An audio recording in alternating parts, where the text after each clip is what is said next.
lección de hoy. Vamos orando. Señor, te damos gracias por esta hora. Gracias por que nos das la oportunidad de volvernos a reunir y esta vez, Señor, para seguir con la secuencia de temas que tenemos.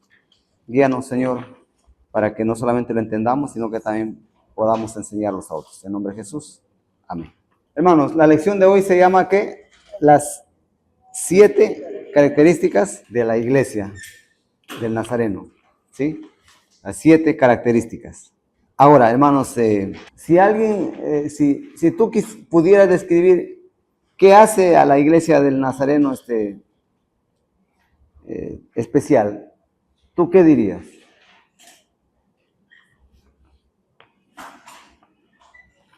Si alguien te pregunta, hermano, ¿qué hace a la iglesia del Nazareno ser distinta o especial? ¿Cuál sería tu respuesta?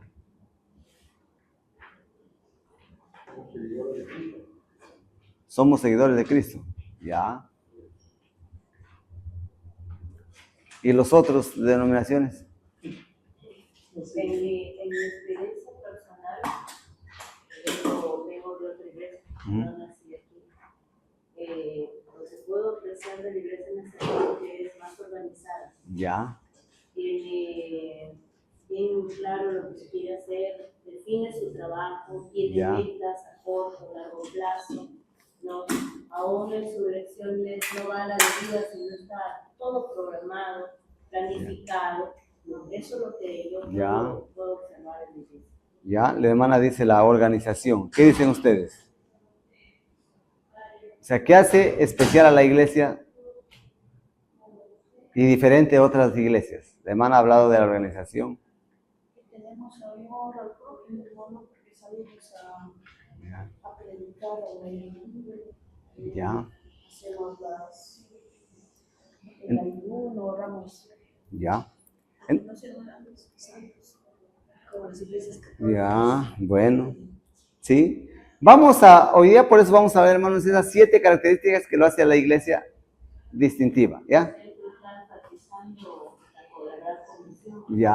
Ya, sí. Vamos entonces, hermanos, al desarrollo. ¿Sí? Desarrollo. Miren, hermanos, la iglesia del Nazareno en el 2013 tuvieron que reunirse para hacer un estudio de qué es lo que le hace a la iglesia del Nazareno distinta. Eso es lo que se llama las características distintivas. Entonces se reunieron y los superiores generales llegaron, hermanos, a una conclusión que al menos son 7 las características que lo hacen distintivas a la iglesia. Y a partir de ahí entonces presentaron, hermanos, en la Asamblea General de 2013, por primera vez, las 7 características de la iglesia. Ahora, hermanos,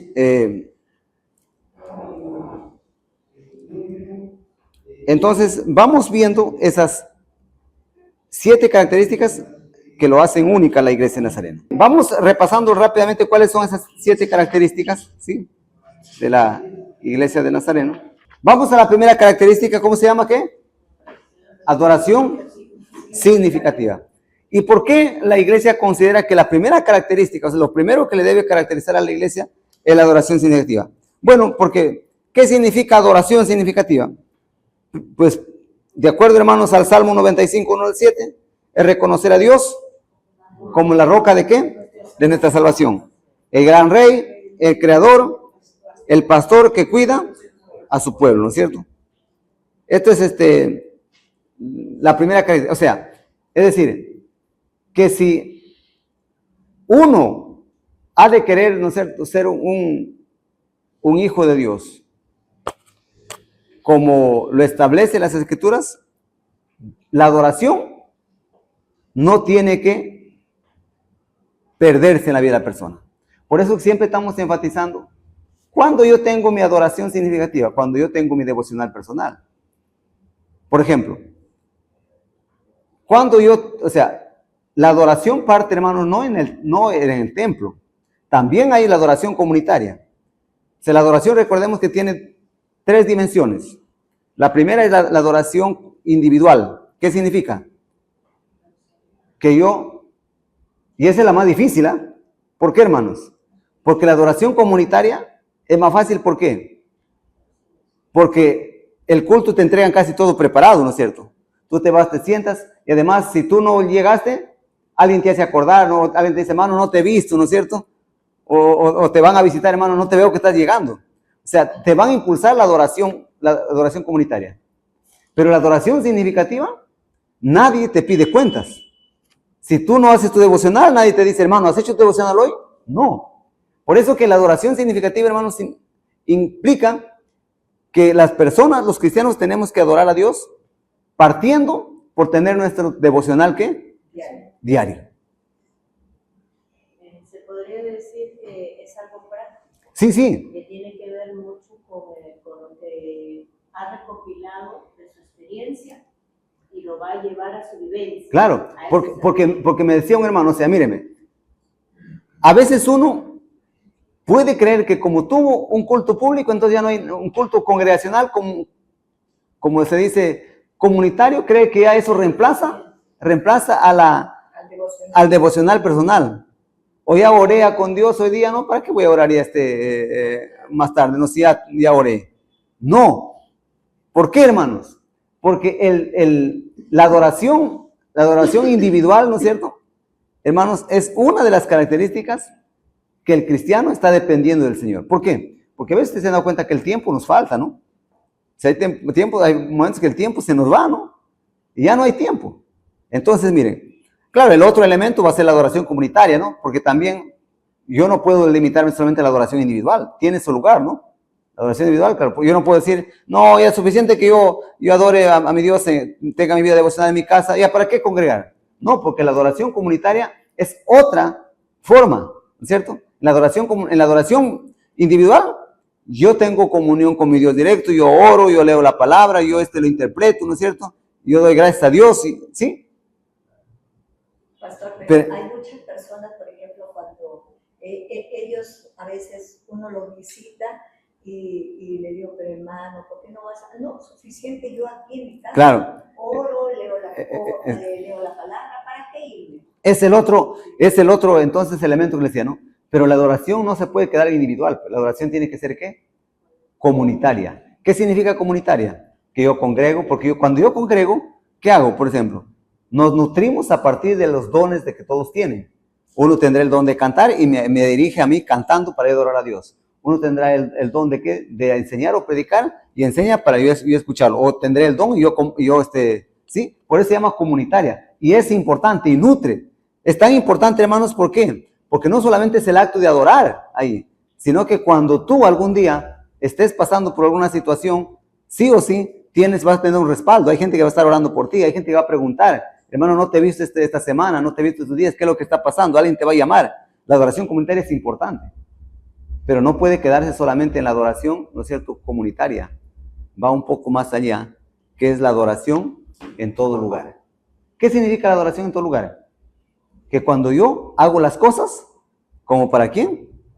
Como para mi Dios. Porque como dice la Escritura, a Dios como la roca de ¿qué? De nuestra salvación, como nuestro Creador. Por ejemplo, yo no puedo esperar que alguien me diga, como nadie me está supervisando, cuidando, entonces yo... No. Ahí es donde uno vive y adora a Dios, ¿no es cierto? En espíritu y en verdad. ¿Recuerden la conversación que tuvo Jesús con la mujer que? Llegará la hora, ¿no es cierto?, donde adoraremos a Dios, no en un lugar definido, ¿no?, sino en todas partes. Porque la adoración será en espíritu y en verdad. Entonces, uno adora a Dios cuando trabaja. ¿Por qué? Porque cuando tú lo haces como para el Señor, es una forma de adorar. Las hermanas pueden adorar a Dios cocinando. Porque cuando cocinan lo hacen con todas las ganas, con todo el esfuerzo, es como para Dios. El negociante, ¿no es cierto?, el que vende, es un acto de adoración, si yo lo estoy haciendo como ¿quién? Como para Dios. ¿Se dan cuenta? Entonces, eso es la adoración, ¿qué? En todo, ¿qué? Lugar. Y por eso que eso es muy importante. Entonces, esa es una de las características, hermanos, que la iglesia siempre está, ¿qué? Difundiendo y siempre lo va a impulsar y siempre vamos a decir entonces, ¿qué? La adoración. Por eso, la primera característica que es, hermanos, y eso es importante, la adoración significativa. ¿Eso qué significa? Que yo tengo que estar pendiente de que estos cuatro elementos de la adoración, de estos tres elementos de la adoración estén en mi vida, porque si no el resto no va a funcionar. ¿Sí? ¿No es cierto? Y por eso ahí es una pregunta, ¿no? ¿Cuándo ocurre esta adoración, no?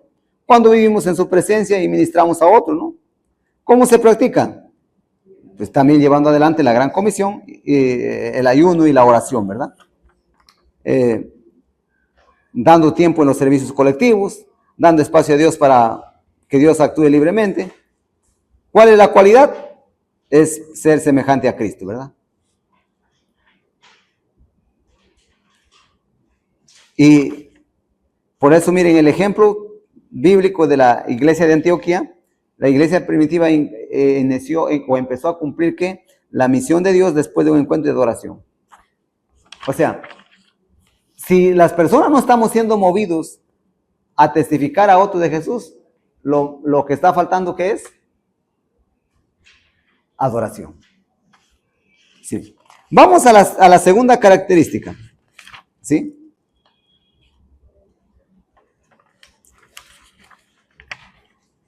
Coherencia teológica. Podríamos decirlo ahí, si arribita ustedes pueden ponerlo, coherencia doctrinal. ¿Sí? Esa es otra forma de decirlo. Coherencia doctrinal.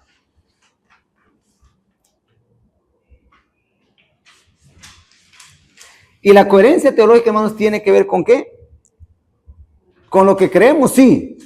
¿Sí? Con lo que creemos, sí. Por ejemplo. ¿Sí?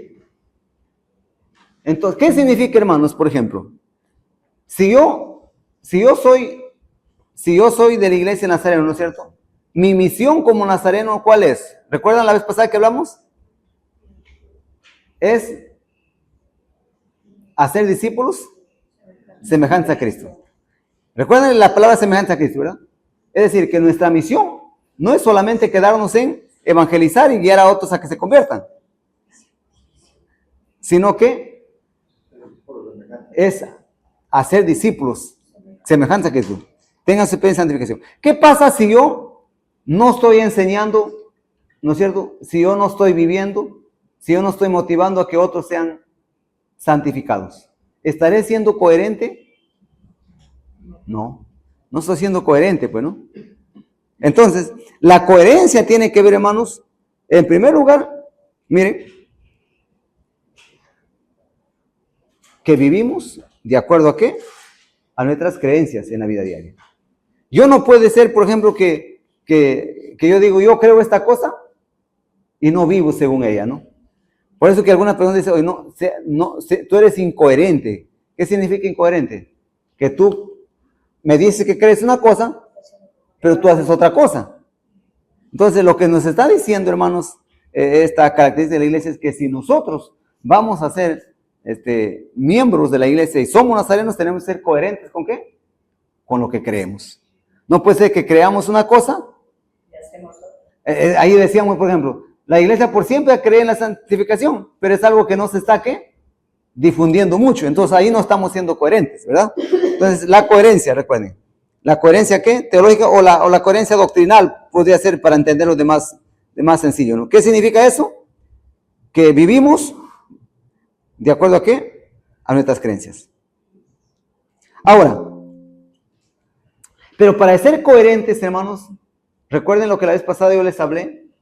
La coherencia pasa también por hacer uso de tres elementos para nuestra toma de decisiones y para ver si yo estoy siendo coherente con mi fe. Recuerden, la Biblia, ¿recuerdan? ¿Qué más, hermano? No, a ver, la Biblia para tomar decisiones. ¿Qué hacemos? La Biblia. Ajá. Después de la Biblia, ¿qué yo busco? No, yo sé que vamos a orar, pero eso es en la adoración. Y aquí estamos en la coherencia teológica. ¿Qué pasa, por ejemplo, hermano, si el doctor te dice, mira, hermano, tú tienes a tu hijo que ya no se puede salvar la vida. ¿no es cierto? Ya no se puede salvar la vida. Y tú estás con oxígeno, ¿no es cierto? Pero ya el doctor dice, ya no se puede hacer nada.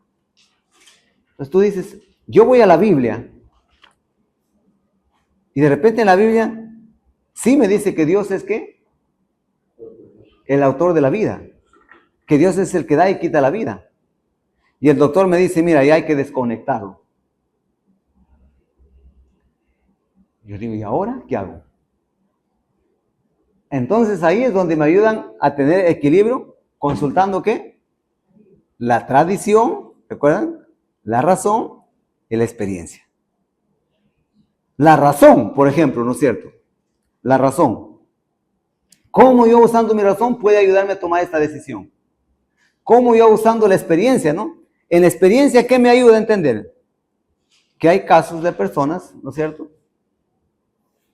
Que sí se han recuperado, como hay casos de personas que no se han recuperado. ¿Qué me dice la razón? La razón me iba a pensar, pero este caso, porque cada caso es particular, ¿no es cierto? Todos los casos no son iguales. Por ejemplo, miren, a su hijito del hermano segundo dice que el doctor ya le había recomendado que lo desconecte del oxígeno.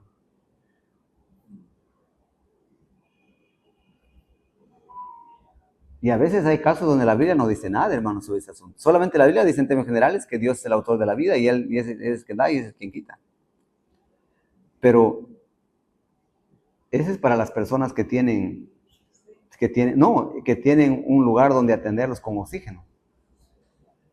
Pero ¿qué tal si tú no tienes y te dice, mire señor, usted tiene que retirar a su paciente porque ya el oxígeno lo necesitamos para otras personas también? Es como el caso de Maricruz también, pues, iban a claro. prácticamente adelantar su parto para que nazca y muera. Claro.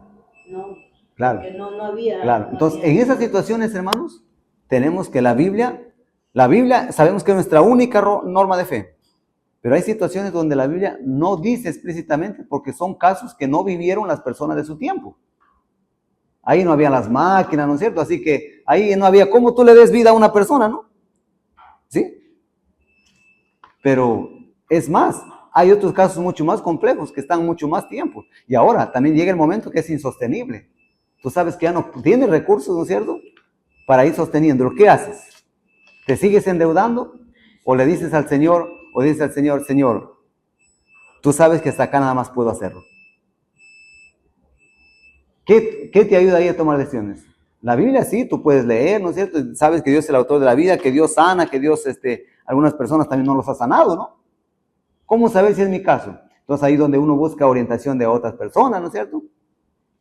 Ahí a veces, hermanos, habrá que ver algunos casos que han hecho personas en situación. Por eso siempre nos dicen, busca una segunda o una tercera opinión, ¿no? Entonces, miren, la iglesia, entonces, como coherencia teológica significa, o coherencia doctrinal, que yo no solamente me quedo con la escritura. La escritura es importante, es la base de nuestra fe. Pero yo tengo que consultar también, ¿qué? A la historia, la tradición, ¿qué dice? Yo tengo que consultar también, ¿qué?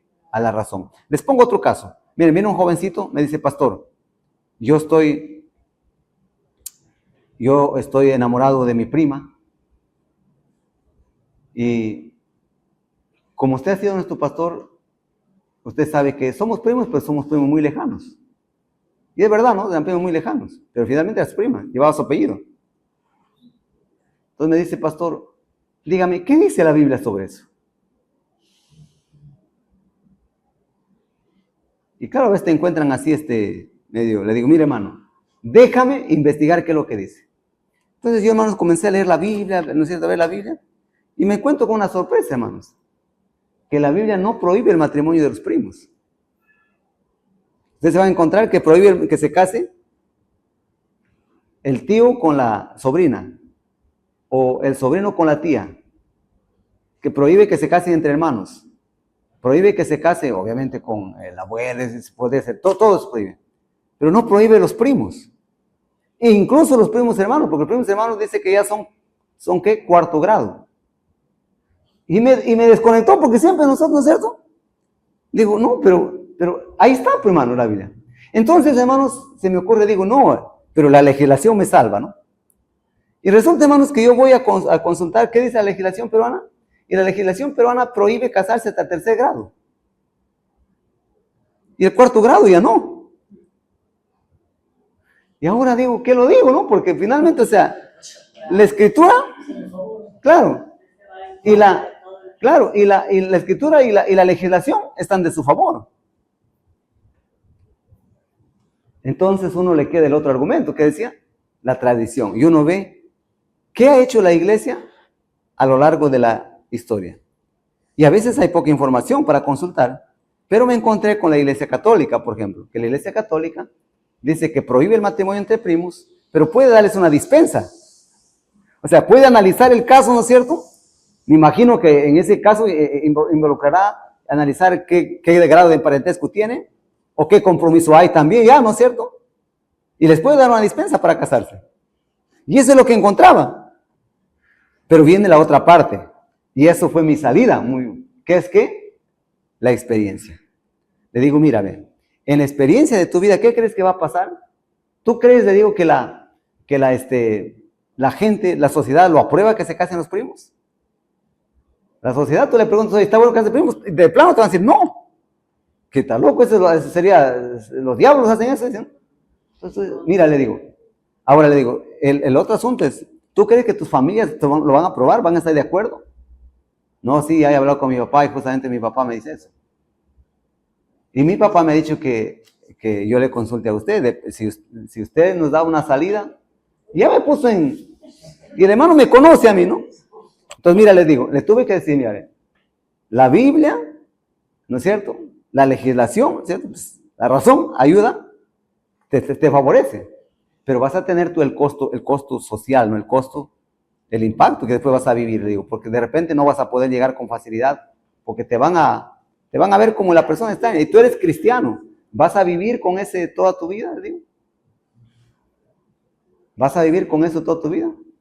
Claro, la Biblia no te condena, la legislación tampoco te condena, ¿no es cierto? Y a la iglesia también. Claro.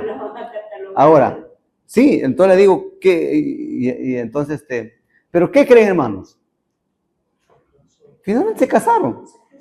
Porque hay muchas personas que si la Biblia no la prueba, ¿no es cierto? O si la Biblia la prueba, o si la legislación la prueba, para ellos, y se casaron. Ahora, finalmente han tenido sus hijos, sí es medio un poco raro porque su hijo se apellida igual que él.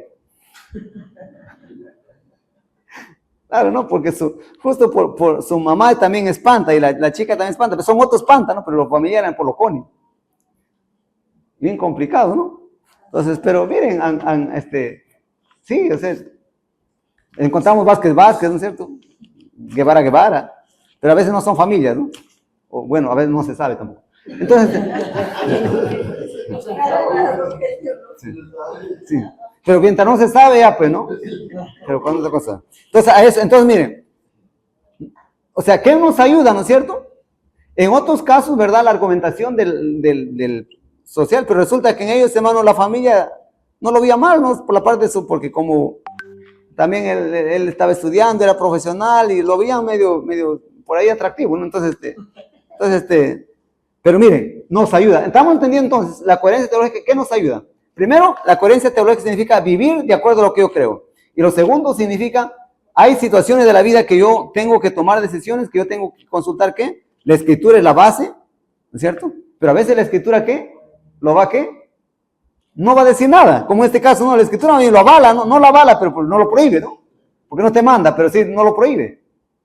Y tienes de lado que hasta la razón en el sentido porque el legislador ha llegado, porque yo no creo que el legislador, hermanos, va a aprobar solamente por aprobar. Ellos han tenido que hacer una investigación que a partir del 4º grado, el impacto genético ya no es el mismo, ¿no? Han tenido que analizarlo, ¿no? Y que si hasta el 3er grado sí afecta. Claro, ¿no es cierto? Han tenido que analizarlo y pues lo aprueban. Ahora, pero viene lo otro también, ¿no? Porque lo otro no le cambias a la gente, tienes que ir a explicarlo que ya no es ni octava, no te lo van a entender. Entonces ahí es donde pero finalmente hay que decirles que ustedes tienen que tomar la decisión. Yo no lo puedo tomar la decisión por ti, porque después me hacía la culpa a mí, ¿no es cierto? Sí. Coherencia teológica. Entonces, Y claro, parte de nuestra coherencia, recuerden, es entender que somos un pueblo cristiano, un pueblo ¿de qué? De santidad, un pueblo ¿qué más? Un pueblo, ¿recuerdan los valores? ¿Un pueblo qué? ¿Cuáles son los 3 valores? Que tienen que tener eso, hermanos, fresquita. Un pueblo cristiano, un pueblo santo y un pueblo misionero, ¿no? Un pueblo misionero. Claro, esos 3, sí. Sí, sí. Y entonces, miren, la coherencia teológica pasa por entender, hermanos, que como iglesia del Nazareno somos un pueblo ¿de qué? De santidad. Y por lo tanto, queremos ser semejantes ¿a qué? Recuerden que el elemento doctrinal más importante para nosotros, ¿cuál es? No, pero el elemento doctrinal para nosotros más importante es la santidad. Por eso es que existimos, ¿no? Como iglesia, la santidad. Por eso, hermanos, decimos que hay que ser semejantes a Cristo, hay que vivir una vida, ¿no es cierto? O sea, una vida de santidad, ¿sí? Claro. De hecho, ya hay que manifestar el fruto del Espíritu, ¿no es cierto? Hay que vivirlo diariamente, como decimos, ¿no? Vamos a la tercera característica, hermanos. Es el evangelismo. Evangelismo. ¿Pero evangelismo qué? Apasionado. Evangelismo apasionado. ¿Sí? Ahora, ¿qué es el evangelismo apasionado, hermanos? Es nuestra respuesta ¿a qué? Al amor y a la gracia de Jesús para la humanidad. Claro. O sea, ¿por qué evangelizamos? Porque es una respuesta de qué? Miren, el evangelismo es la respuesta de qué? Al amor y a la gracia de Jesucristo. Jesucristo me ama y me ha salvado. Jesucristo nos ha salvado. Jesucristo ama al mundo y por lo tanto mi respuesta es de amor. Mi respuesta es, si Él ha hecho eso por mí, yo debo de hacer eso.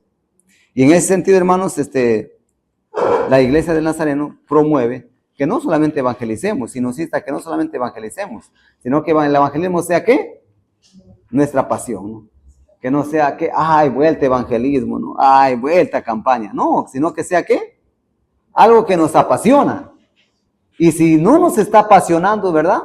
Entonces significa que yo no estoy teniendo esa característica que todo nazareno debe tener, que el evangelismo debe ser ¿qué? Nuestra pasión. Nuestra pasión. Que el evangelismo debe ser nuestra pasión.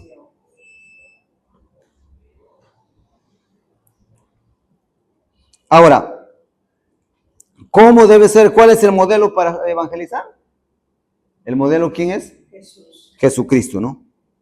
En Mateo 9, 36 al 38, encontramos que él dijo, ¿no es cierto? La mies es mucha, obreros pocos. Orar y rogar al Señor de la mies que envíe obreros a su mies. Y después dice que él comenzó a ir visitando aldea de pueblo en pueblo, ¿no es cierto?, predicando el mensaje del Evangelio. Y en palabras de Marcos, ¿no es cierto?, ir por todo el mundo, ¿sí? El evangelismo apasionado. Y por eso es que nosotros, hermanos, hacemos campañas. Claro, porque, no, o sea, no solamente hay que hacer campañas evangelísticas porque queremos ser más miembros. No, porque, ¿qué dijo Jesús a los escribas y fariseos? Ustedes cruzan mares para encontrar una persona, y una vez que lo encuentran, ustedes lo hacen 2 veces hijos del infierno. Entonces, no, entonces nosotros no es que evangelizamos para que la iglesia crezca, evangelizamos porque es la respuesta de ¿qué? Al amor de Jesucristo, ¿no es cierto? Por la humanidad. Ahora, sabemos también, hermanos, que para tener pasión por evangelizar, aparte de que sabemos que es un don, es el Espíritu Santo quien nos capacita. ¿Sí? Por eso, hermanos, está comprobado que la persona que más tiene su vida devocional, más tiempo pasa orando, ¿qué es lo que va a pasar? Más pasión tiene ¿por quiénes? Por los perdidos. Está relacionado, está íntimamente relacionado. Igual la persona que pasa más orando, está más interesada en buscar a Dios, más va a querer vivir una vida santa. Eso es igual también, ¿sí?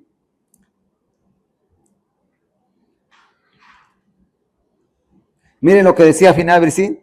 estamos en deuda con llevar el evangelio a toda persona, en la misma medida en la que lo hemos recibido. ¿Sí? Estamos en deuda de llevar el evangelio a otra persona en la misma medida que lo hemos recibido. No, y es bueno pensar, ¿no, hermanos? Miren, ¿qué habrá hecho la iglesia para alcanzarnos, ¿no es cierto?, a nosotros con el evangelio? Miren, yo puedo hacer memoria, por ejemplo, que la persona que fue evangelizada, hermano, fue de Chiclayo. Dice que algo pasó en su vida, ¿no es cierto?, que él se encontró con Jesucristo. Y como su familia no lo respaldaba, no quería, él agarró su mochila y cogió su camino, hermanos, a donde lo llevaba el carro.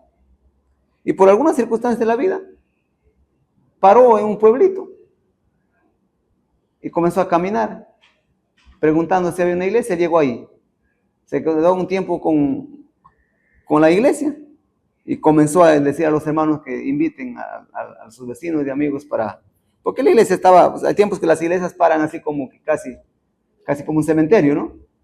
Y de repente, hermano, comenzó a invitar y la gente comenzó a llegar y entonces comenzamos a llegar nosotros y recibimos el evangelio. ¿Se cuenta? O sea, uno puede decir, ¿cómo es posible que alguien de acá de Chiclayo, de la Victoria, vaya por allá a predicar el evangelio? Entonces, tiene razón. Estamos en deuda con llevar el evangelio a toda persona en la misma medida en lo que le hemos recibido. En la misma medida. En mi caso, la persona que viajó y para alcanzarlo, ¿no? Entonces, estamos en la misma medida. Yo no sé cómo fue en tu caso, pero estamos obligados, como decía, o estamos desafiados, o endeudados, como decía Brici, a llevar el evangelio a toda persona en la misma medida en la que lo hemos recibido. ¿Sí?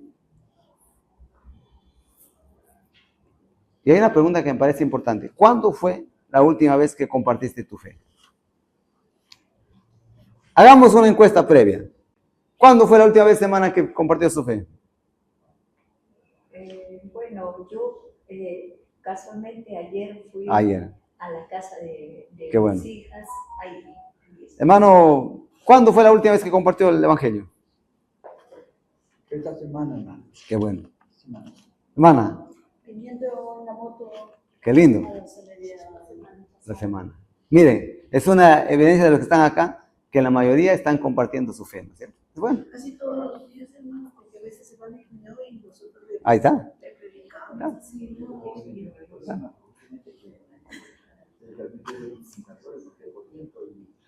Y luego, de hecho, que haga el trabajo en mi casa, con propósito. ajá. Gracias a Dios se le ha ido bombardeando, pero el enemigo se ha batido más. Claro. El enemigo trataba de masacrarme, una cilindra de los medios. Entonces me rompo el costillas. Claro. Mira, Claro. yo me doy cuenta por qué hay Claro, no puede. ¿Cómo? Sí, para desanimarnos. Entonces mírenme, ¿sí? Y tal vez es una de las razones por qué están acá, ¿no? En esta clase, que nos apasiona que hacer discípulos, ¿cierto? Ahora, vamos a la siguiente característica. 4. Discipulado intencional. Y esto todavía tiene mucho más sentido para los que estamos aquí. ¿Qué significa, hermanos, discipulado intencional? A ver, más o menos según el título. Discipulado intencional. ¿Cómo lo ven ustedes? ¿Qué será el discipulado intencional?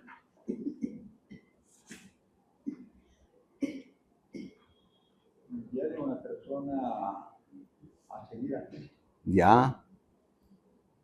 A ver, miren.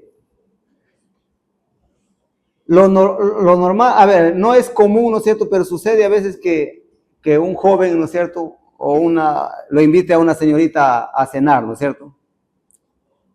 Pero ¿cuándo ya es intencional? Y que no está malo, ¿no? Pues es obvio.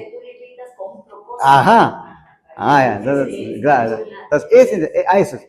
Entonces, el discipulado, ¿no es cierto? Tiene que ser un discipulado que tiene la intención de que esa persona se convierta. O sea, no es un discipulado, bueno, ya pues se dio, no pasó. No, es intencional. Entonces, eso es lo que la iglesia está diciéndonos, que las personas tenemos que desarrollar un discipulado intencional, y en particular la iglesia, ¿no es cierto? Discipulado intencional. Es decir, que el discipulado no sea, pues no por si acaso, no. Intencionalmente tú, ¿no es cierto? Y lo que estamos haciendo, ¿no? Intencionalmente estamos produciendo materiales, intencionalmente estamos, ¿no es cierto?, teniendo estas capacitaciones, e intencionalmente, ¿verdad?, hacemos las campañas y vamos dándoles a las personas intencional. O sea, es un discipulado que tú lo tienes planificado, no es, ya se convirtió, ahí ya lo que pase, no, es intencional, ¿sí? Hay la intencionalidad de que esta persona que sea, ¿qué? Discípulo de Jesucristo, exacto, ¿no es cierto? Entonces, eso es lo que queremos no solamente aparecernos, porque la iglesia estableció que si alguna no lo tiene, debe buscar, ¿no es cierto?, tener esas 7, ¿qué? Características, el discipulado intencional. Ahora, su base, pues, es bíblica, ¿no? Mateo 28, 19 al 20, Jesús invitó a ser, ¿qué? Llamó, perdón, a ser, ¿qué? Discípulos, ¿no? Semejante a Cristo. Les llamó también a guiar a las personas a una relación personal ¿con quién? Con Jesucristo, ¿no? Ahora, medios, ¿cómo desarrollamos el discipulado intencional? ¿Qué medios podemos utilizar? La enseñanza. Claro, el púlpito, hermanos, el culto mismo, ¿no es cierto?, es un medio para ser discípulos. ¿Por qué?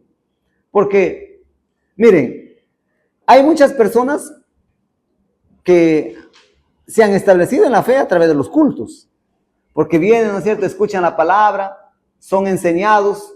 Ese es el culto, es para nosotros también una herramienta ¿de qué? De discipulado, un medio de discipulado, porque ahí hay predicación, ¿verdad? Hay enseñanza y exhortación. ¿Cuál es otro medio de discipulado para nosotros? Donde hay enseñanza, donde comienzo a crecer, a aprender. La escuela dominical, ¿no es cierto? La escuela dominical también es una herramienta de discipulado, ¿no? ¿Cuál es otro? Los grupos pequeños, ¿no? Y lo que vamos a establecer en la célula, ¿no? También es una forma de fomentar, porque recordemos que el discipulado no es solamente enseñanza, ¿no? El discipulado, ¿qué es? Crecer, ¿no es cierto?, en Cristo, crecer a la semejanza de Cristo. Entonces, todas aquellas herramientas que me ayudan a crecer en Cristo, ¿qué son? Discipulado. Ahora, y de hecho, hermanos, nosotros incluso en la iglesia estamos fomentando un ministerio de discipulado, ¿verdad? Y ¿no? Por eso que todas las personas que se convierten tratamos rápido, ¿no es cierto?, de conectarlos para que acompañarlos en su proceso de crecer a Jesucristo, hasta ser miembros de la iglesia, y queremos ir mucho más allá, ¿verdad? Ese es el discipulado intencional. Y creo que, hermanos, en nuestra iglesia estamos haciendo todo el esfuerzo para que eso suceda, ¿verdad?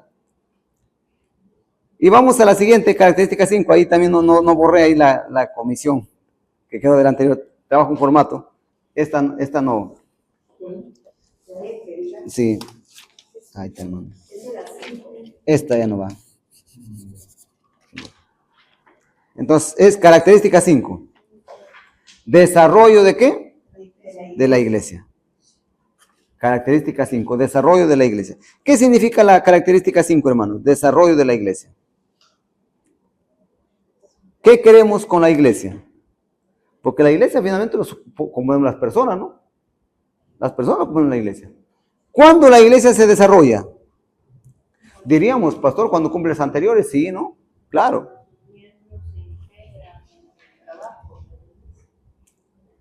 Sí. Ya el desarrollo de la iglesia sucede cuando alcanzamos nuevas personas. ¿Qué más?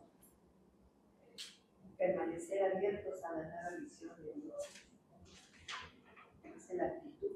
Cuando ustedes ven, ¿qué es desarrollar qué es desarrollo? ¿Cómo usted lo ven desarrollo?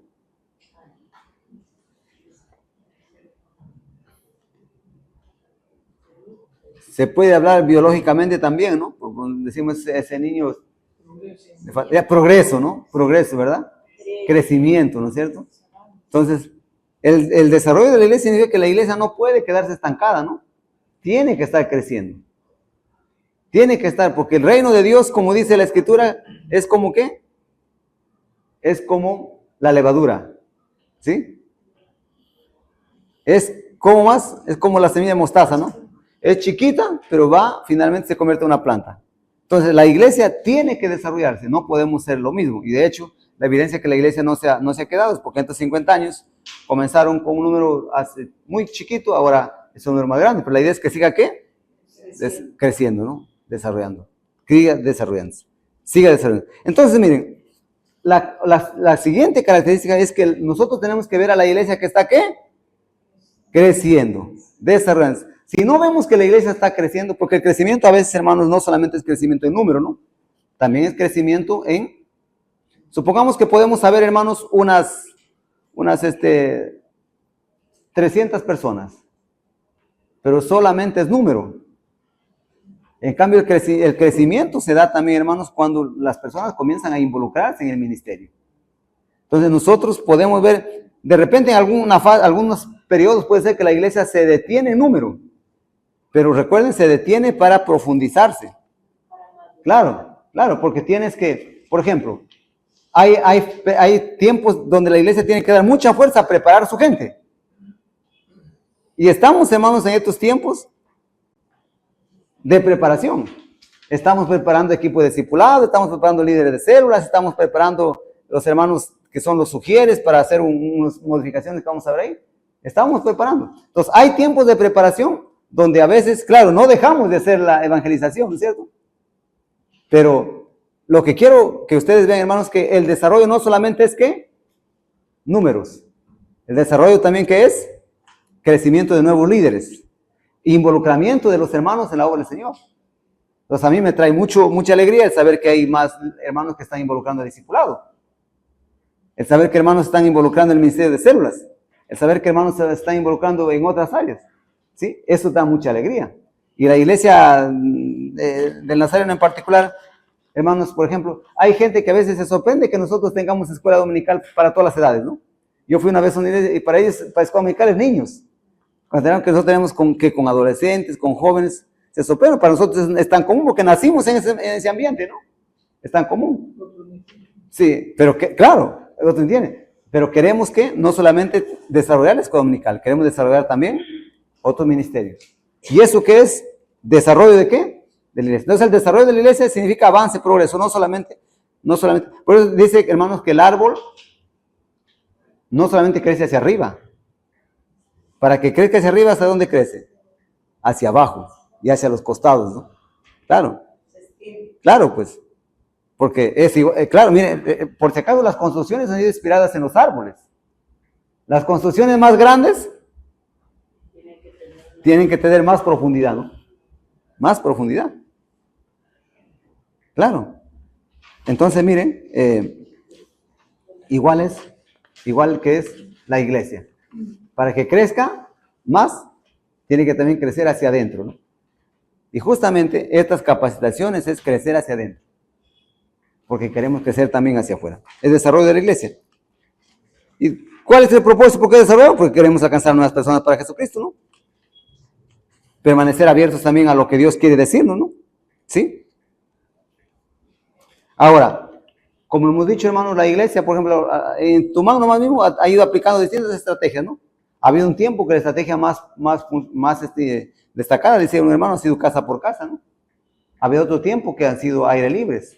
Ha habido otro tiempo que también ustedes trabajaron con grupos, ¿no? Con células también. Fue un tiempo de... Yo estaba revisando, hermanos, ese dato, por si acaso, cuando Tumán comenzó a trabajar con células, creo que ha sido con el hermano Macario, algo así más o menos, esas temporadas. Tuvo un crecimiento. Claro que se trabajó con un modelo distinto, ¿no? Porque finalmente terminaron muchas de ellas claro, sí, entonces, pero pero igual ayudó al crecimiento. Vamos a la sexto aspecto, que tiene que ver con lo anterior, es el liderazgo transformacional. ¿Qué significa, hermanos, el liderazgo transformacional? ¿Qué es lo que hablamos de liderazgo transformacional? Primero queremos que el líder sea un líder que es semejante ¿a quién? A Cristo. Ahora, ¿y por qué, hermanos, es importante que el líder también crezca la semejanza de Cristo? Pues, ¿no? Porque el nuevo que sale se va a parecer a él. Se va a parecer a él. Por eso nos dicen, hermanos, que uno puede discipular aún no discipulando. Claro. Porque, por ejemplo, esas personas, ¿no es cierto? Que yo lo gano a alguien y me ve que yo no asisto mucho a la iglesia, ¿qué va a pasar con esa persona? Va a creer que si la iglesia no es tan importante, ¿no? Si él ve que yo estoy no me comprometo mucho en la iglesia, así es. Bien, de hecho, yo conozco una hermana, por ejemplo, que ganó a una de sus amigas para Jesús, pero ella en la iglesia poco asiste, en la iglesia poco está comprometida, y la persona que lo ha ido ganando, igualito es. ¿Se dan cuenta? O sea, siempre queremos formar discípulos a la semejanza de Cristo, ¿verdad? Pero finalmente, hermanos, el discípulo aprende a ser semejante a Cristo a través de nosotros. Claro, si te ve, por ejemplo, que tú visitas los hospitales, vas al evangelismo, esa persona que se va convirtiendo, automáticamente hace lo mismo. Hace lo mismo. Entonces, eso se llama... Por eso, pastor, es muy importante lo que cuando uno está discipulando, que ellos vean cosas buenas. Claro, en uno. Para que ellos sigan igual. Que claro. Nosotros tenemos que ser el ejemplo. Sí, y es muy común, hermano, que en ese proceso te van a decir, hermano, pero yo he visto tal hermano, esto, no, yo he visto tal. Entonces tú tienes que ayudarle a decir, sí, mira, hermano, esa persona también está creciendo en la iglesia, y hay que ir explicándoles que en la iglesia no todos están en un crecimiento progresivo. Hay algunos que se han detenido y algunos que han retrocedido. Sí, ¿no es cierto? Sí, claro. Entonces hay que decirle, hermano, no te sorprendas, porque vas a encontrar incluso algunos a la iglesia que de repente no actúan como deberían ser los cristianos. Por eso tú no sigas a él, tú sigue el ejemplo de Cristo. Y claro, en algún momento teníamos que decirlo, ¿no es cierto? Como Pablo dijo, ¿no? ¿Qué dijo Pablo? Ser imitadores de mí, dijo Pablo, ¿no? Como yo de Cristo. Bien fuerte, ¿no? Porque ser imitadores de mí, ¿no? Y eso, por lo menos si no lo decimos, debería haber esa, ¿qué? Esa mentalidad, ¿no? De que la persona nos imite. Sino que se siente algo fuerte, ¿no? Claro. Es decir, tú no seas como él, claro. no, tú no imites a él. Claro. ¿De qué vida de santidad Claro. hablamos? Claro, pero hay que enseñarles, hermana, porque hay en la iglesia, ustedes saben que eso es verdad, que hay en la iglesia gente que es carnal y que probablemente si él no se arrepiente y no cambia, no esté algún día con el Señor. Eso es todavía más fuerte, no se sorprende. Pero hermano, eso hay que verlo. Claro, porque hay personas. Y mi pregunta es, ¿y si sabemos que existe ese tipo de gente dentro de la iglesia, ¿no? Esa gente carnal? ¿Qué medidas está tomando la iglesia para poder mejorar Claro. eso? Sí, en algunos hermanos, ustedes sabrán, mírenme, que una de las cosas que hacemos, ¿no es cierto?, es enseñar, es predicar. Pero hay gente que no quiere responder, ¿no? Entonces, ¿qué haces con la persona que no quiere responder? No puedes hacer más otra cosa que hablar con él personalmente. Si ya no quiere, ustedes se han acordado del pasaje, dice, ¿no? Tenlo, ¿por qué? Por gentil y publicano, dicen. A veces, hermano, puede llegar uno a ser frustrante porque uno quiere cambiarlo a las personas. Y a veces da ganas, ¿no?, de cambiar uno, pero no se puede. Entonces, en el ministerio cristiano sabemos, hermanos, que es el Espíritu Santo que cambia a las personas, pero a medida que la persona le da espacio para que el Espíritu Santo obre.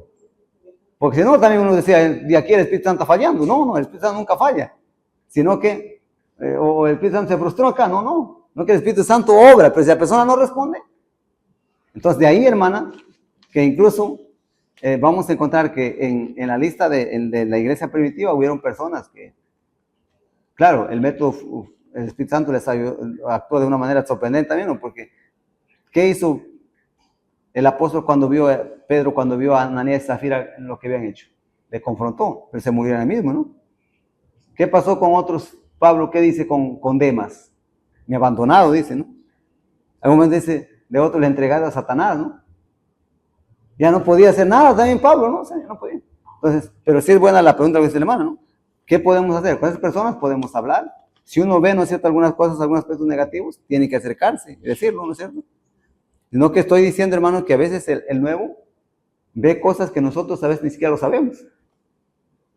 Y te dice, ¿no? Y ve, sí, o sea, es que el nuevo está centrado, ¿no es cierto? También está emocionado por seguir al Señor, pero también hay cosas que va conociendo. Y tenemos que en ese camino ayudarlos, hermano. Es casi como tú tienes tus hijos, ¿no es cierto? tus hijos le estás dando una formación, ¿no? Y su hijo dice, no, mamá, pero mi amigo, mi hijo, pero es tu amigo. ¿No es cierto? No eres tú. Ahora, también hay que decirles, a lo mejor no es tu amigo, es tu compañero nada más, ¿no?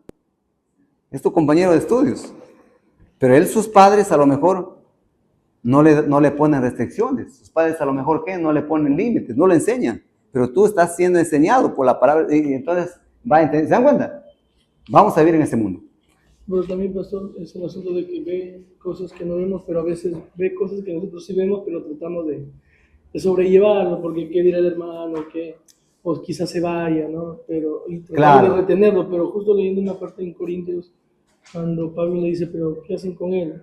Entréguenselo a Satanás, ¿no? Claro. Porque dice, porque en esa acción puede que haya gracia en sus últimos años y pueda volver a Dios, arrepentirse y ir con él, a que lo mantengamos aquí creyendo que está haciendo las cosas bien, pero está haciendo, no está haciéndolo bien.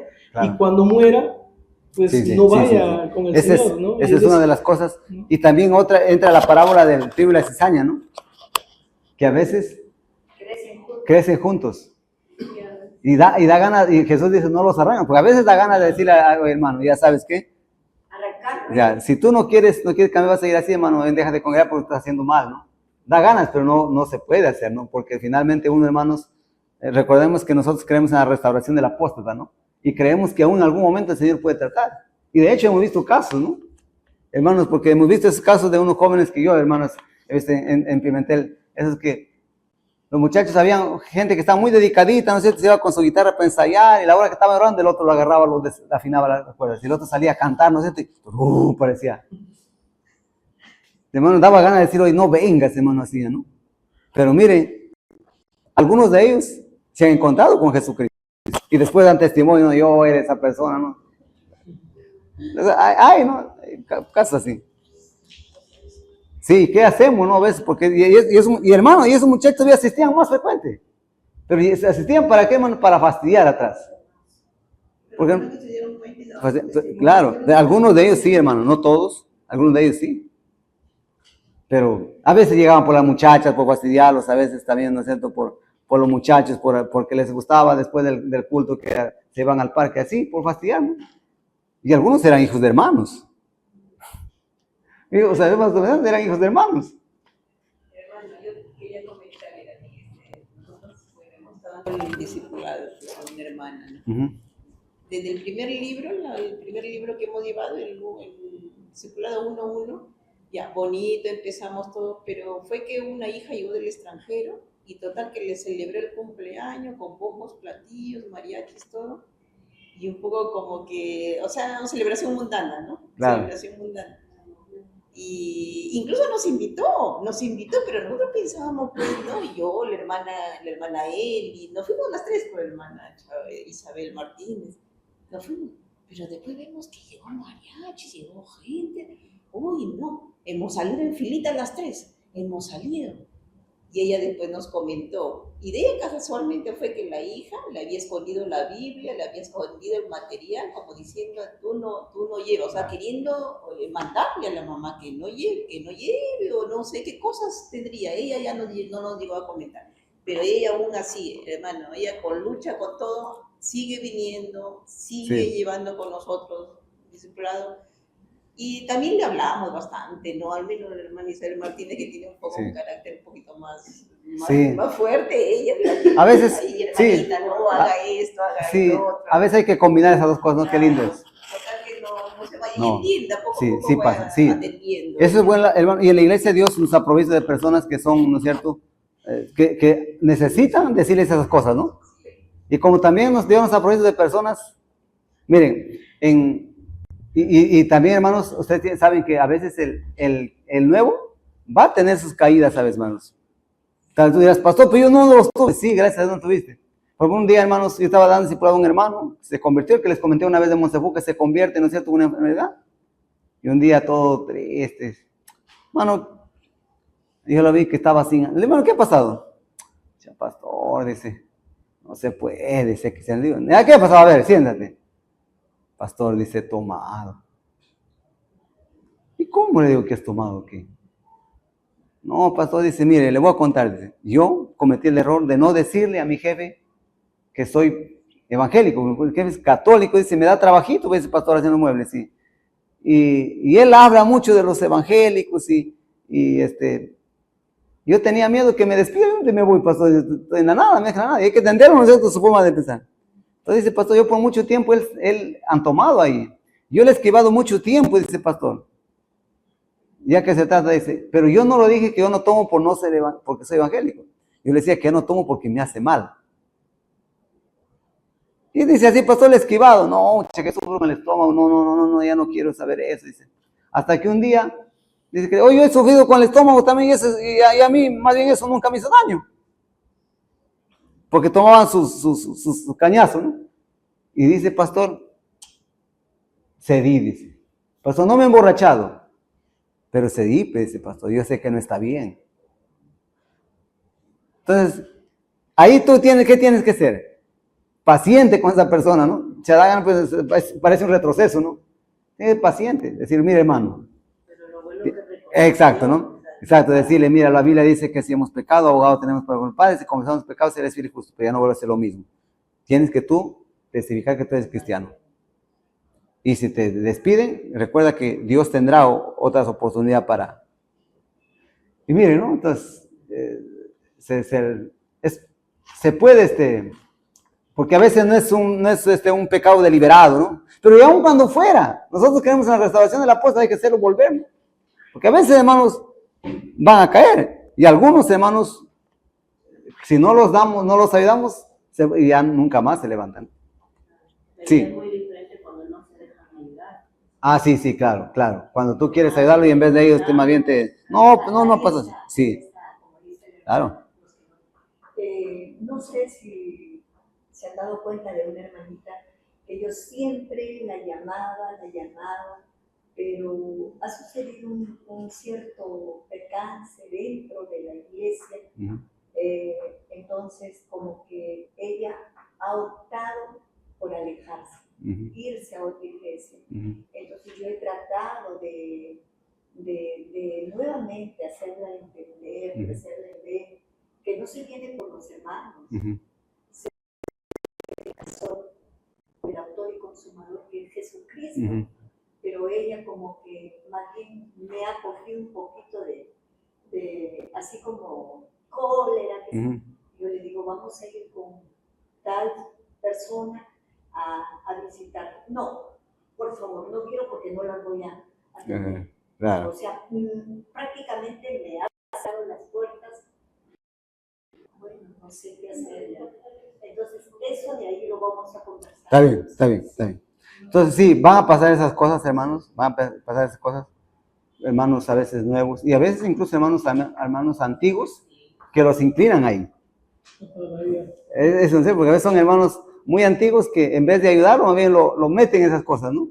Entonces sí he visto en algunas ideas pasar por eso, ¿no? Entonces también, peor todavía, porque uno dice, pero un nuevo, antiguo, no, mira, a ver si yo también, porque a veces no hay compromiso. Vamos entonces miren,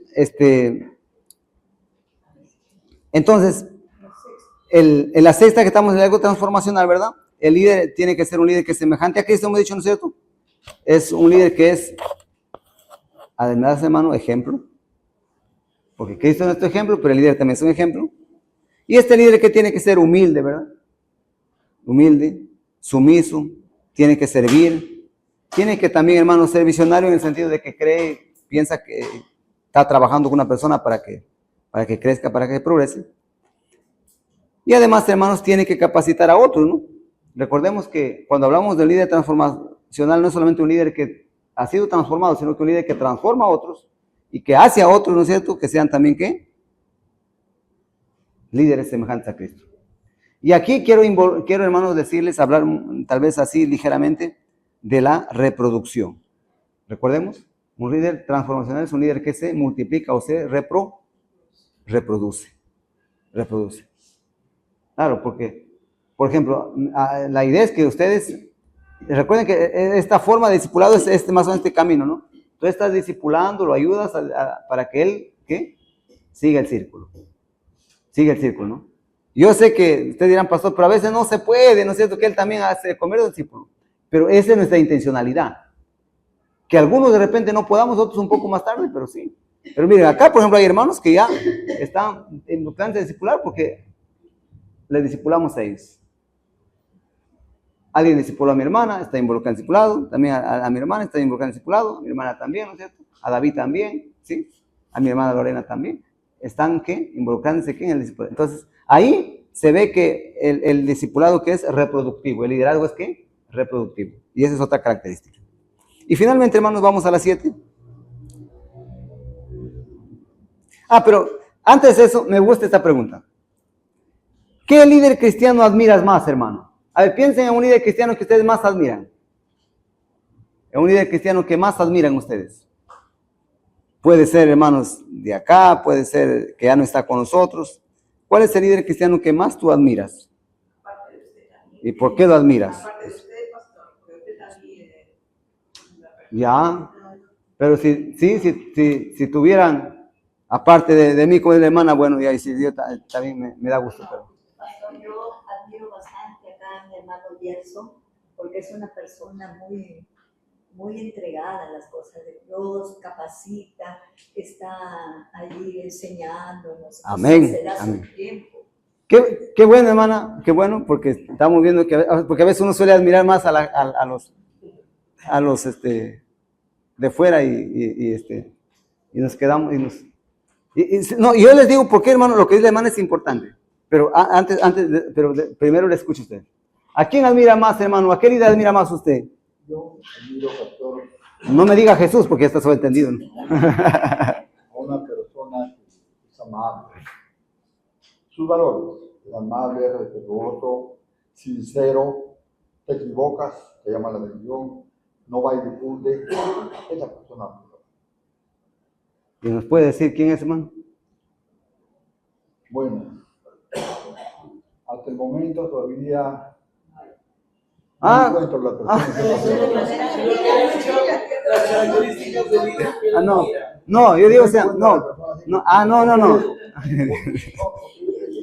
Yo estaba pensando, digo, no. No, usted está diciendo que señalemos de frente a la persona. Sí, hay un líder que puede ser dentro de la iglesia o fuera de la iglesia, pero que usted admira más. Ya, ahora ya. Después, hermano, ese líder que usted sueña, me gusta ese, pero de repente no lo encontramos. Usted no lo encontramos.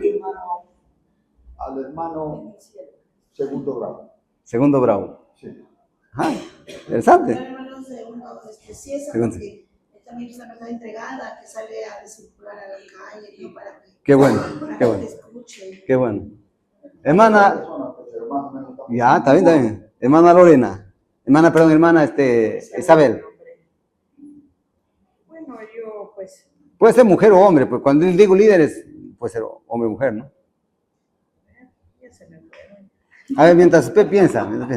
Hermana, Bueno, de acuerdo a una situación por la que tuvo que afrontar y cómo salieron adelante, yo admiro a la hermana Mirta. hermana Mirta, ¿ya? Bien, bien. David, Por una experiencia que tuve, estuve en 2 personas pidiéndole un consejo y una de las personas luego, como se dice, ¿no? Hicieron leña de un árbol caído, ¿ya? pero la otra persona dijo, voy a orar por ti. Si te equivocas, es porque capaz descuidaste algo de tu vida íntima conmigo. ¿Ya? Pero estoy contigo y voy a ayudarte en oración para que Dios te restaure. ¿Ya? A mí, la otra persona fue, ¿por qué lo hiciste? ¿Qué pasó? Estás mal. Estoy enojado contigo, estoy enojado contigo. En vez de que me fortalezca, Usted, más ¿ya? Sí, decía, si no tenían palabras de otra persona, pues buscas una opinión, otra opinión, ¿Ya? ya no estar acá, ¿no? Ya estar Está acá. bien, está bien. Mire, entonces, siempre es bueno, o sea, en la... Y la persona quien me dijo que me dio sus palabras de lento es la hermana Mirta y David, pues, ¿no? David Díaz. Sí, está bien. Miren, entonces, hermanos, siempre es bueno, o sea, saber, y creo que una cosa que yo quiero rescatar, hermanos, ustedes, es que siempre los líderes mencionaron ustedes de acá de la iglesia.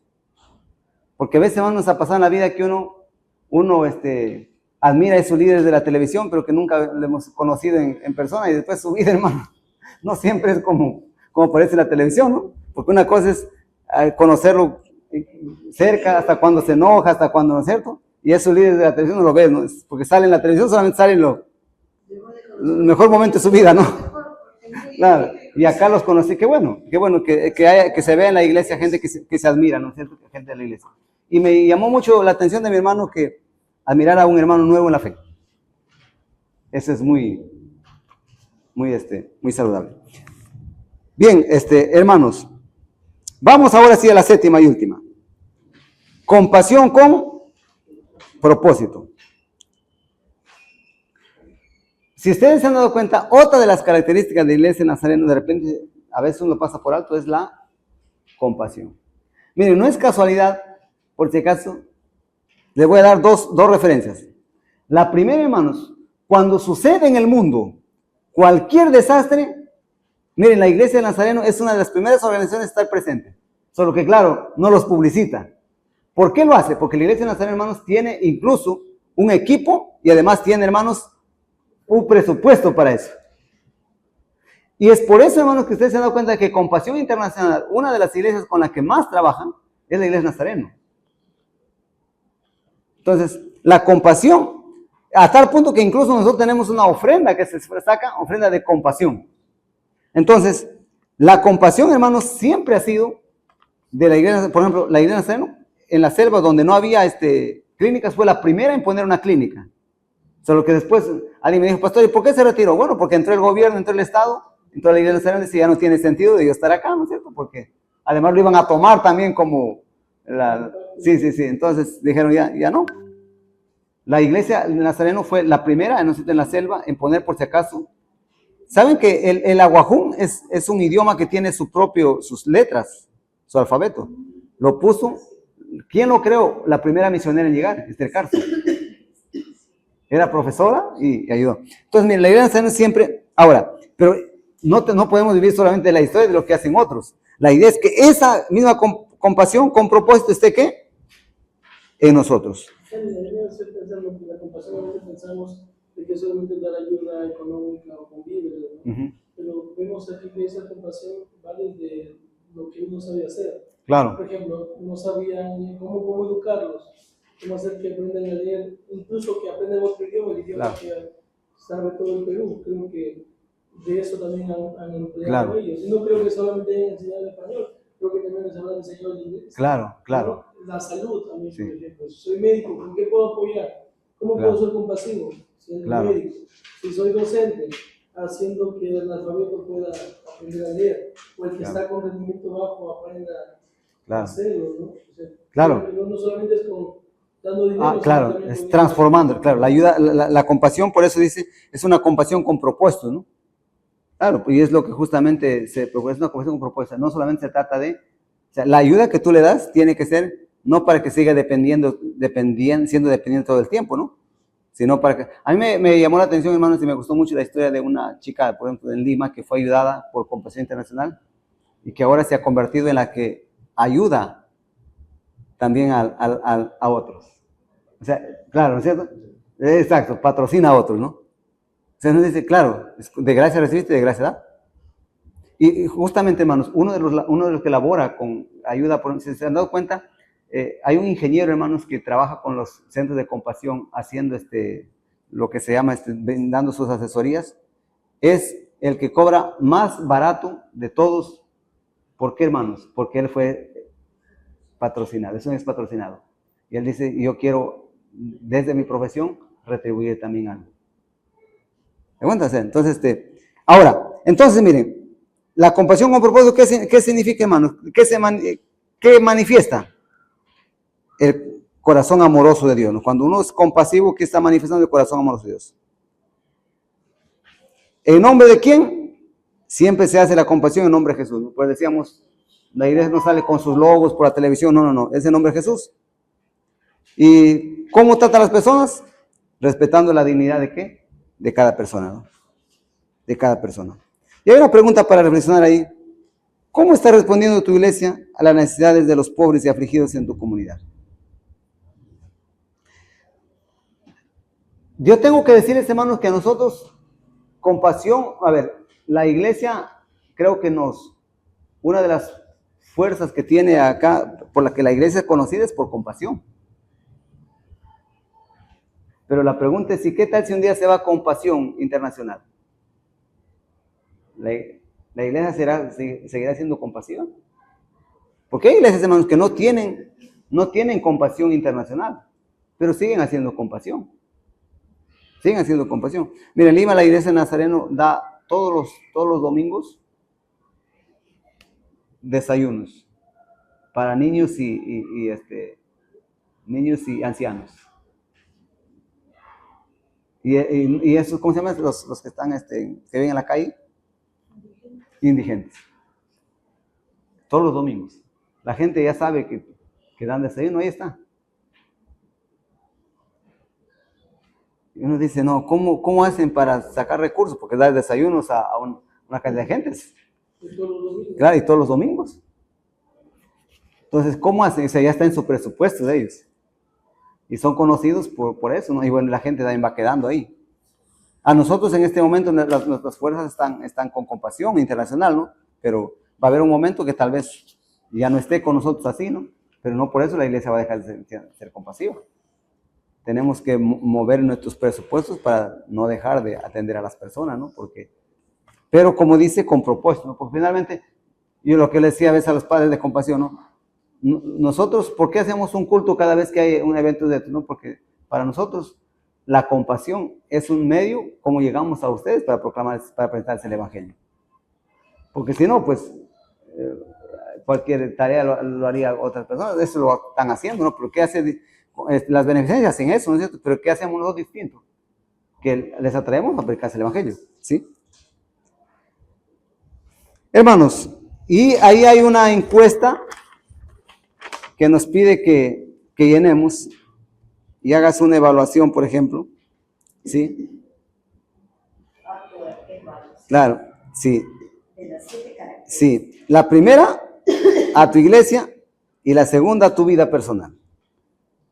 Por ejemplo, tú dices, de adoración significativa del 1 al 5, ¿cuánto lo pongo a mi iglesia? El 5 es lo mejor, 3 es más o menos, y 1 es lo más bajo, pues, ¿no?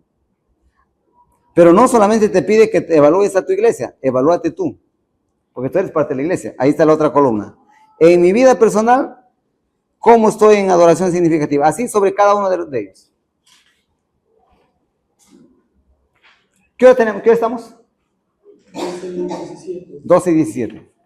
Miren, yo quiero, hermanos, que lo lleven esta hojita, ustedes lo respondan, se evalúen, ¿sí? Porque así en la próxima lección, lo vamos a insertar esta evaluación en la de los libros de discipulado. Y por si acaso ahí, hermanos, también hay unas preguntas que hemos puesto, porque a veces la gente nos pregunta y hay que responder, ¿no? También. Hermanos, estamos sobre la hora. Vamos terminando ahí. Pero no se olviden, la próxima lección traen resuelto Recuerden, la primera columna es, lo evalúas a tu iglesia. La segunda te evalúas tú. ¿Sí? La tercera columna te pide, ¿qué puedo hacer para mejorar? Claro, si por ejemplo, si tú dices que has puesto ahí, te sale así como 1, ¿qué puedes hacer para mejorar ahí en eso? Hermanos, ahí terminamos. Cualquier observación, hermanos, a las lecciones, ayúdenos porque lo podemos mejorar a la hora de editar el manual. Vamos orando y nos vamos. Señor, gracias por esta mañana, gracias por la oportunidad que nos das de reunirnos aquí. Bendice la vida de los que estamos aquí, Señor, pero también la vida, Dios, de los que hoy no pudieron venir. Señor, rogamos para que estas lecciones que desarrollamos no solamente ayude a entender, Dios, por qué son esas características y por qué impulsamos y buscamos. Ayúdanos, Señor, te rogamos, te suplicamos que tú nos des la dirección sabia para hacer las cosas cada vez mejor. En el nombre de Jesús, amén. Muy bien, hermanos. Nos vamos. Bien.